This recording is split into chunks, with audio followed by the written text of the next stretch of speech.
Tired of looking for group rejections? Do this in 11.1. Emotional damage. Yeah, rejections can cause emotional damage, no doubt. Many of us have been rejected by the women in our lives or by people in game. You know, rejection follows you wherever you go in life, that's for sure. But maybe you can avoid rejection, at least in WoW. Let's see if we can fix the issues of rejections by following Marcellian's little tips here. Hey there, welcome back to Marcellian Online, and What the hell? Oh my god, this man went all out with the hair. He is going full flame. He's known as Flame. He went flaming hair, okay. No, you cannot get into groups, can you? Spending over 40 minutes got caught off guard by the hair is a there. terrible experience, and playing a meta spec being the only solution sucks. What if I told you there is a way? What if I told you that if you are not meta, it's not a problem? Whether you like to admit it or not, That if you statement don't here, bring oh yeah. value to a group, you will have a much harder time getting people to invite you. That's just the reality. Yeah, at least he has hair. Yeah, that's true.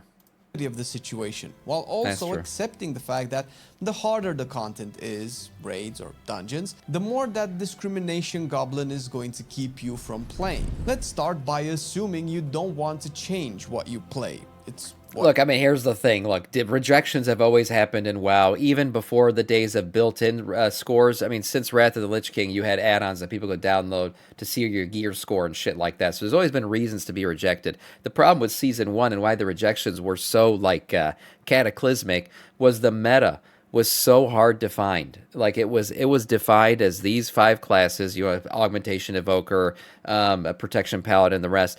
You had to have those if you wanted to push high keys, and if you didn't, you just didn't get invited. And it was a problem. The meta was so hardcore this season that it did lead to a lot of rejections, unfortunately, even for people who were qualified and overqualified for what they were clearing you or like, queuing it's for. your main character. You are paying for the game.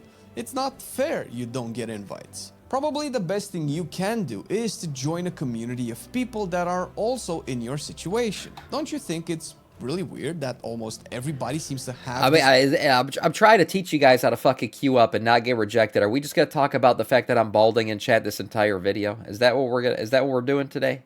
My God, you think I don't fucking know I'm balding? Think my wife that I fucking deal with this shit every day? Jesus Christ. problem, but you just won't team up amongst yourselves? Or maybe you do, and you have been left out. Well, here's your solution. Mythic plus friends, at least to start with. This is a Discord group of people all looking to form groups and do keys with one another. There are multiple channels of interest, particularly the LFG ones related to the key level you want to play at. People have and are still... So it's called Mythic plus friends, but in reality it's for people who don't have friends, right? That's what it is, really. It's a place of friendless people. Yeah, sounds about right. That's good. That's typical WoW player. Using this to augment their pug experience and avoid the lack of invites. This is but one example, and guilds fall in this category as well. At the end of the day, WoW is an MMO that implies some social aspects for you to connect with. I can tell you right now, I would not be playing WoW if my friends wouldn't be playing alongside with me, or I wouldn't be in a guild with people I enjoyed playing. On top of this, there are plenty of people and groups that would prefer to play with people they know rather than meta classes, since there is another problem I didn't mention yet, which is the elitism and toxicity. You are either part of it or part of the solution. People being assholes is one thing, but leaving keys midway or just after a pull ruins pretty much every effort you or someone else puts into fight. What about leaving at the final boss because we're not going to time the key and the guy who came in only to hire his IO is now dipping? That is fucked. I've said from the very beginning there should be a penalty for that, some sort of penalty. I don't know what it is, or after the key breaks, maybe you could add somebody in. That'd be fine. But those people, and it's happened to me, it's happened to many. Those people are complete dicks because literally all they have to do is stick around for maybe another 5 minutes or so and finish the dungeon, but they just dip. Fucking horrible. Finding a group. It's hard not to leave groups sometimes as well. Some people join or create keys that are too difficult for their skill level, and they definitely don't advertise it. Everyone's in it for something when they're running a dungeon together, for sure. It's transactional content, no doubt. But you know, sometimes just be a good person, even if you're not going to get something out of it. You've already put in about 35 minutes. Just put in the extra 5 so these guys who are here and just trying to fill their vault can at least do that. You know, just don't be a dick. It's fine to want to push past your current skill level, but not knowing the proper mechanics is just way too punishing in this day and age. Being a good Forming person's your hard for some own people, community sure. works as well. It can be as easy as starting with a whisper. Hey man, I like the way you played here. Wanna do some more? Can I add you on Battle.net? They might say no, but so far 99% of the people I asked have added me on their friends list, and no, they didn't do it because I and Marcellian make content on YouTube. Yes, it they also did. helps people want to play with you if you are. Yes, they did. Yeah, they probably did. But to be honest, though, people do add people. Yes, when you find somebody good in a run, there has been that moment where, yeah, people add each other as friends, for sure. Honest. Say stuff like, hey man, this is my first time playing this dungeon or this spec, and I'm a bit rusty. Is that cool? Assuming you are not doing... Yeah, that's a good way to get the group disband, for sure. Especially me as a tank. If I say this as a tank, hey man, playing this dungeon for the first time, is that cool? You best believe that group, I'm either getting kicked or the group's about to fall apart in about 2 seconds. Yeah, that shit ain't happening. Don't be honest, guys. Don't be honest. Just try to figure it out on the fly. I do it as a tank all the time. Yes, does it lead to a lot of problems? Of course it does. But fuck it. We're in this for the fucking loot, so we're going to try our best. Is that cool? Assuming you We are know it not before doing you this in a join. plus 10 or heroic Probably. grade. This should make it easier to start joining groups and communities that hopefully turn into your own pre-mates eventually. And hey, you can also join our streams. We do keys and raids pretty much exclusively with viewers almost daily. Many people got their portals on stream, and they're ahead of the curve achievements as well. And if anything, you can at least chat with us about WoW. Watch me be a total dumbass. Yeah, I mean, I like raiding on stream. It's actually the main thing we do here, and I like it because I use stream as a communication pathway, right? Calling shit out, doing things. It's fun to raid on stream. We've created a little community here of degenerate people who don't have friends, and that's what we do. Come together and play. About WoW. Watch me be a total dumbass Come on together camera as in while playing all specs in the get game. together, not come. Twitch.tv/Marcellian Online from Although you Monday could do to that too, I Saturday. guess. Link is down below. So the next thing you want to do is prepare for the dungeon and raids. Listen, if you think games are supposed to be enjoyed and not stressed over, I agree, of course. And for WoW, that is LFR and heroic dungeons. You can queue into those. The issues of getting into groups don't exist, the mechanics are trivial or ignorable. But if you want to tackle tougher content, you have to keep in mind that you are playing an MMO. Other people will be involved. So if you don't take the time to practice or study your class and the content you are about to do, you are actively trolling the people that are grouping with you. Maybe it sucks that it's that way, but WoW is a game about performance and rewards, and usually these true. are the things that motivate most players today. Yep. That implies that everyone would do their best. I'm not saying be the best or be good, but work towards at least that goal. Read the dungeon What journal. the fuck was that strategy? Did you guys see? They stood right inside the vag of the 2 circles. Man, that is very... That's straight up titties. I mean, we've talked about popping the nipple, but that's perfect right there. But they're standing in the middle and then double popping? What is this, like an LFR run? There's no way you could take this damage in Mythic. That's a better strat? It's gonna come... What? At least that goal. Read the dungeon journal, put some gems and enchants on your gear, Let's move on. practice your rotation on the training dummy, because once you get into groups, whether it is through the That's the in-game mythic LFG strat? system Wow. or the online communities, you want to make sure that people are happy playing with you. You gotta There have some crazy heals to pull that one off. are, of course, plenty of resources for this, and I am sure you know of at least one. You just need to accept that this is how WoW is today, and if you want to do endgame PvE content, you have to tick those boxes. The most key things to understand about these dungeons is that whatever the meta ends up being, there is at least one dungeon that has something your class can address. It can be a dispel or a stun that you can do. You need to know these things and take advantage of them. You True. don't want to play an underdog spec, go into a dungeon, and also not even know how to exploit your one strength. For instance, in Priory of the Sacred Flame, Yeah, this is certainly a way to overcome some issues. Now, it's not going to get you invited necessarily, but once you're in a dungeon, if you're not playing a meta spec, you can still be really good at your spec. Be really good at the class you play, and that'll overcome everything. Use your utilities, help out the group, and people will be happy that you're there, whether or not you're playing a meta spec or not. priests and paladins can activate the buff in the courtyard for their entire party, which adds a decent damage boost to everyone. Cinderbrew has a few casts that, if not interrupted, require some dispels. The slows these guys put out happens right before a massive AoE comes out, Using Freedoms and Tiger's Lust and other slow removals can save a party member and them remembering you afterwards. Or the Bestial Wrath from the Wranglers that should be dispellable. Same with the Enrage at the start of Theater of Pain. If Oh you're yeah, a this Druid, fight. We're Hunter, gonna be doing this Evoker, again. and Rogue, unless I missed someone, know that you can remove these in some way, and in some of these cases you will prevent a wipe for your group. If you're a class without Bloodlust, have drums ready in your bags. If you don't have a combat resurrect ability, buy or make some convincingly realistic jumper cables. Or you can just hope that somebody else does these things. Now, everybody's probably doing that, so that means nobody can do these things. But I'm just saying, you know, you can hope somebody else does it and then not spend the money yourself. There you go. To help your fallen comrades off the comfy floor and back into the action. Little things like these go a long way into telling people you are someone worth playing with. Remember, all content is group content, and we all need to help each other out. Don't be a deadweight. Be an asset in all situations. Can you play a different spec or a role in your class? Especially a role, assuming it's a healer or tank? First of all, if you are pugging as a DPS player that's not a meta spec, you obviously want to play that spec because, well, you like bought the game, you Yeah. have the subscription, why wouldn't you? But are you flexible? If only to form a group of friends that will let you play what you like.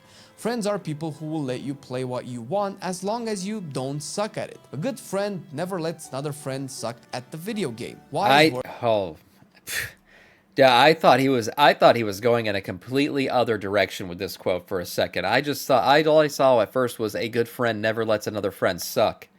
And you could imagine how I thought the quote was about to end. I was about to say, damn, this video took a fucking turn. Whoa. Well, at the video game, okay. Another friend sucked at the video game. Yeah, I knew that's what he was going to Wise say. words to live by. But similar to the previous point, you want to make your friends want to play with you. Sometimes you are a tank or a healer short, and you could change your spec to one of those and solve the problem for you and your mates. Are you up for it? I play all of the specs of my class, and whenever I main a class with a tank or a healer role, I leave my loot spec to my main until I have my weapons and trinkets. And only then do I swap it over to a healer loot spec or a tank loot spec. Outside weapons and trinkets, all gear drops regardless of your specialization. Having it set to an off spec gives you the chance to loot an intellect weapon as an agility user, or a healer trinket. Definitely works for the vault, since if you still need DPS gear but a healer weapon drops, you can then make a choice. Is the chest piece upgrade worth it, or should you get a healer weapon and prep for future groups? Being able to off-spec can also help create a group composition. Synergy and utility matters, and it's kind of why Warrior sucks as a class, since it brings the utility that at least one other player already has. If you play a priest, try to join or apply to a group that would need a disease dispel, maybe even your mass dispel. Try to apply to a group that has a spec like Fire Mage that likes power infusion. Alternatively, yeah, I'll be honest, I play Blood DK only, so as somebody, when I'm looking to queue up, what am I looking for? A group that needs a tank. I mean, that's about it. That's about as far as my intellect goes with understanding what the group needs. You guys know, I'll form up groups. I mean, you saw my Raider IO #1 group comp for me. It was 3 paladins and a shaman, healer, a resto shaman. So I was not following the meta whatsoever. I'll just inviting people. Are playing an evoker or paladin, you can join a group with a priest and help them with the mobility and immunes that they lack. This takes a bit of class knowledge and content understanding to know what utility you bring and how it synergizes with what other people are lacking. Unless you are already decided on what you want to play, choosing a main will definitely impact your ability to be in groups. Of course, everything I said until now comes full circle to this point. Groups need bloodlusts, combat resurrects, dispels, buffs, and DPS and HPS output. Yeah. Pick a shaman. I mean, these things matter the higher you go in the keys. The group makeup certainly does start to hinder you if you're not doing it correctly as you get further up in the keys. But early keys, I mean, just fucking throw it together and go. You need a tank and a healer and some DPS. That's about it. If you want damage, curse and poison dispels, bloodlust and buffs, pick a priest. If you want power infusion, mass dispels, leap of faith, and stamina buffs. So there is a meta, pick a druid if you want a versatility buff, roots, knockback, and innervate, AoE incapacitates. Pick a mage if you want bloodlust, intellect buff, incredible defensives and utility, and so on. The spec you choose to play can be a bit more specific and personal, but you just follow the same rules and, of course, play a meta spec. I specifically left this last because it normally solves all of these issues. But if it was this simple... But if you don't like it, don't do it. Don't do it. Because the meta could change mid-season, could change on any random hotfix, could change at any random point. So if you're investing a bunch of time into a class/spec that you don't enjoy playing, guess what you're not doing? You're not enjoying the game. At the end of the day, it's a fucking game, so you should be enjoying it if you're logging in. Everyone I'll just play whatever you like. Shaman at this point. There is a reason every class will have its time in the sun. Eventually, you will become part of the meta. Don't worry. The specs are good, and sometimes people make a mistake. It's and never think Blood a meta DK, spec is exactly. only And I never change. I'll play Blood DK for. I'm about to go on fucking 4 or 5 expansions straight now, just playing Blood DK. Of the 5 specs that the highest rated Mythic Plus team pushes with, or one of the 20 specs the raiders in Race World first use. If the season requires a curse dispel, there are way more specs and classes that can perform. If the season rewarded killer, single target, and funnel damage, more and more specs would be coming up with that solution. If the season really wants the most amount of numbers, whether it is DPS, healing, or tanking, then you really only have one option. But that is a package deal. It's not enough to play the best DPS. You also have to be good at playing it. There is no point in playing a meta spec if you suck at it. It's a combination of get the spec and the player, and it usually is the case that flavor of the month chasers chase so hard that they never stick to something long enough to master it or at least become good at it, so they won't even be a jack of all trades in the end. It's hard getting into groups because the game is harder than ever. Season 2 is definitely looking better than Season 1, but as long as the game is challenging and punishing, more and more players will be careful about who they invite because, I mean, you get it too, right? You don't want someone that cannot help raise the chances of beating the boss or clearing the dungeon in time. The rewards for failure are almost minimal on top of you losing the time investment. But you can be the person that applies to the group and says, I can dispel, resurrect, and not die to mechanics, even if your spec doesn't do the highest damage or healing. I usually just put big dick tank as my note, just big dick tank, and that usually gets me invited because everyone likes big dicks and tanks. Which is not the case for Havoc Demon Hunter, which recently received buffs to its damage, maybe a bug or two, and also a talent that gives it the funnel damage I mentioned earlier. We have a video on it you can watch and see the new age of Demon Hunter in Season 2. Yeah, it'll be better for sure. Nice little tips there, just a tip though. What matters is play what you like, try to contribute to the group in a meaningful way. Are you going to be able to counter the meta? I'm hopeful that Season 2 will be less meta-heavy and meta-centric because Season 1 of the War Within was probably the most meta-centric season ever in WoW since Mythic Plus has been added to the game. It was like the statistics were crazy. We looked at it was like 70-something% of groups were just playing the meta. It was crazy. So next season should be better by default. But at the end of the day, just get good at the class you play. And hopefully when you contribute to a group in a meaningful way, you'll get re-invites and stuff like that. Nice video from Ursalian.